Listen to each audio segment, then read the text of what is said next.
This video has been rated B for Beast. What's going on, everyone? I am TheSayntLucifer, and I already did post a video today, but two reasons why I'm doing this one now for this commentary is one, I said I was going to, so that we could have an Xbox gameplay and a PlayStation gameplay in the same day. I'm not sure if I'm going to continue doing that, to be honest with you. I might just do it so one Xbox a week, one PlayStation a week. Just let me know which one you guys would prefer, which one you guys would like to see more, so on, blah, blah, blah. But the other reason why I am doing this commentary is because I am bored out of my mind. I just spent the last half an hour in my house, walking around the house, opening the fridge in the kitchen about 3 times just to look into it and close it again, walk around. Yeah, I'm bored. On top of that, someone's watching TV in the living room, someone's watching TV in the other living room, and my TV is in the other living room, so I don't have TV for me to watch, and you can only watch so many videos on YouTube before you just get bored. So here I am. Not really sure what to talk about. In this gameplay, though, I do go 88 and 8. Right now I'm using the AN94. I do end up switching to the Peacekeeper, if I remember correctly. This gameplay was a while ago. It was actually, this game was the game right before I got my 105 gameplay on Nuketown. So the score streaks I'm running on this one was 100. Oh wow, my score streaks I'm running on this one was the Lodestar, Beetle Warship, and Swarm. I mainly did it just to see if I could do it and see how hard it was. Yemen's gotten a little bit easier than I expected it to be. I've actually pulled off a lot of 50+ games on here. But honestly, right now, off the top of my head, don't remember who I was running with. So I'll go ahead and try and say it as I see it. Oh, as you see there. Okay. So Carnival, Carnival, Rebel, Outlaw. Those are actually the only two firsts I read.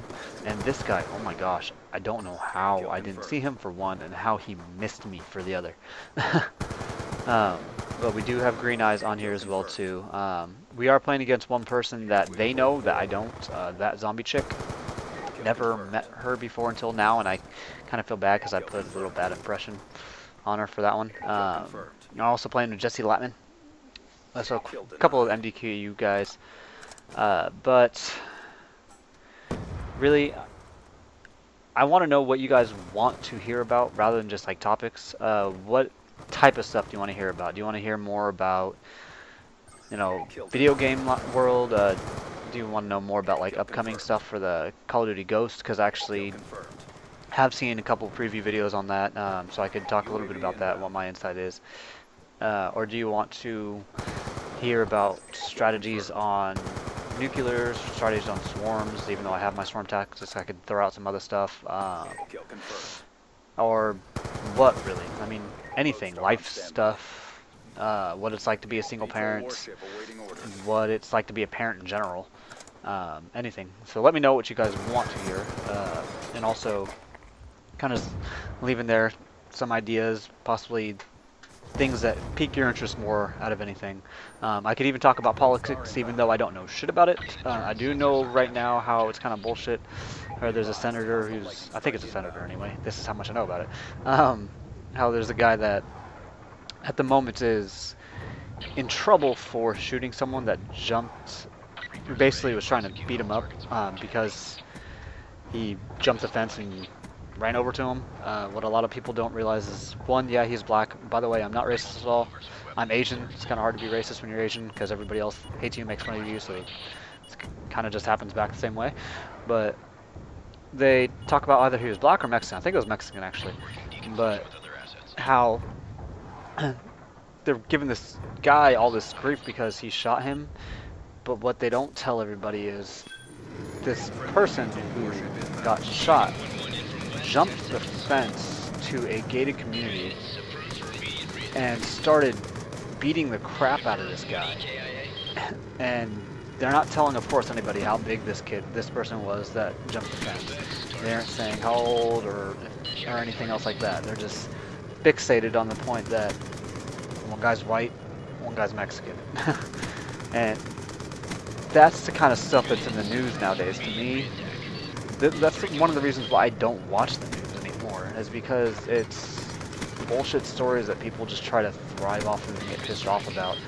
I'd rather hear about what the hell is actually going on in the world rather than just this bullshit crap to make our country look horrible.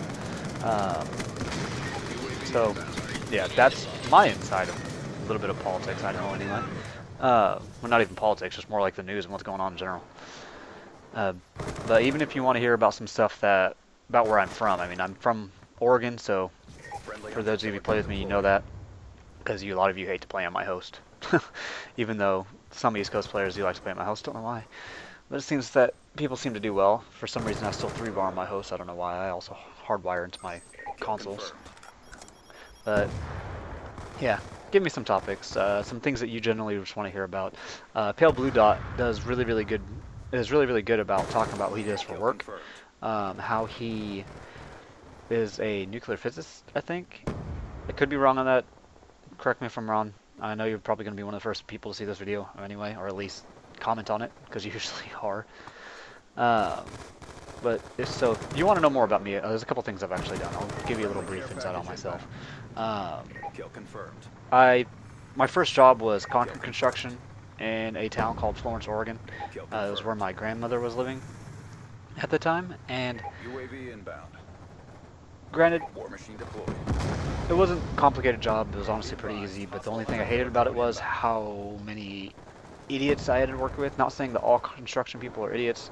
It's more of just the ones I worked with. I was surrounded by the people that thought they were badass because they've been there a long time. They thought everything that they did was the right way because in their eyes it was, and in reality it wasn't, and it always just ended up screwing up. So what I did is just kind of did my own thing and did it better. After that, when I turned 18, I decided to get a job a little closer to where I lived, and got a job at a car dealership. Started off on the low end as a lot attendant. Within 2.5 years, I actually worked my way up to be a service advisor in the service department. So for those of you who don't know what that is, generally when you go into a car dealership to get your car worked on, the people at the desk that you talk to about your car and the ones who give the work to the technicians and manage the technicians, that would be me. Great job, great pay, I'll tell you that right now. But honestly, it was probably the most stressful job I've ever had. Granted, it had its perks. I mean, I had some customers that would constantly come to me only. They'd come and bring me Jack Daniels or Bailey's or donuts or anything, really. They'd bring me breakfast on the weekends. So it wasn't too bad.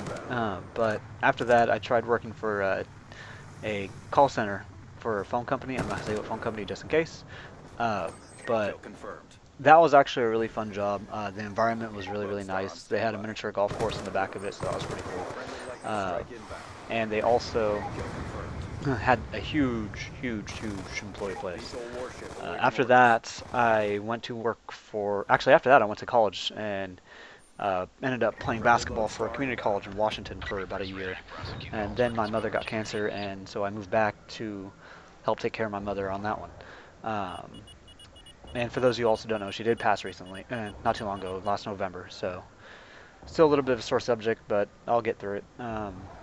More along trying to just make sure I'm strong for my daughter whenever she thinks about her. But back to what I did. After that, I actually worked for a book company who sold and bought online college textbooks. And then I worked into a side department of them where I actually sold online software that makes it so if you sell on Amazon or eBay, you can actually manage both of those accounts from one location with all your inventory and all of your orders going into one spot rather than the other. So that way, if one gets sold on the other, it actually deduct it from both of them. That way, so you can actually have your inventory on both. And surprisingly, that is a huge market to be in. I didn't really know much about the market or about that line of work until I started working for that company, talking to a lot of these companies that are making $5 to $10 million a year that you wouldn't even expect, and they ended up starting in their house and then have to buy a warehouse because it got to the point where they can't even keep up with everything and they have to hire on extra people. So that's pretty big. There's quite a bit of different ways to do it. I know a lot of companies do what's called dropship. Just so you know, in my eyes, dropshipping is the worst. If you want to know more about that, let me know. This gameplay is actually coming up to a wrap, so I'm going to cut it short. So y'all have a good one, and Lucifer out.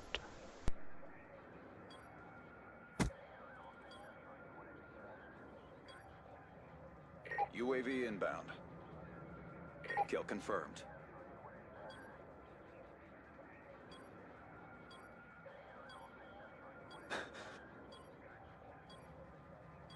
Kill denied. Objective achieved. Good work.